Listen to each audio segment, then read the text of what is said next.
ప్రజాస్వామ్య పౌరసత్వం అభివృద్ధి సాంఘిక శాస్త్రం యొక్క ముఖ్య లక్షణం అని చెప్పింది జాన్ బి మైకెల్స్. సామర్థ్యాలను రూపొందించినది వచ్చేసి ఎంఏ ముఫట్. పరిసరాల విజ్ఞానం నందు ప్రధాన సామర్థ్యాలు ఉపసామర్థ్యాలు అయితే వరుసగా 10, 176. ప్రధాన సామర్థ్యాలు 10, ఉపసామర్థ్యాలు అయితే 176. ఒక వ్యక్తి ఎంత గొప్ప గణితవేత్త, శాస్త్రవేత్త అయినప్పటికీ సమాజంలో ఎలా మెలగాలో తెలియజేస్తుంది, అదే సాంఘిక శాస్త్రం అని చెప్పినది ఎంఏ ముఫట్.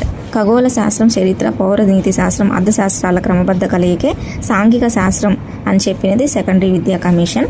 సమాజంలోని వ్యక్తులు లేదా సంస్థల్లో స్నేహపూరిత కార్యక్రమాల్లో పాల్గొనేలా సాంఘిక శాస్త్రం దోహదపడుతుంది అని చెప్పినది ఈవి వెస్లీ.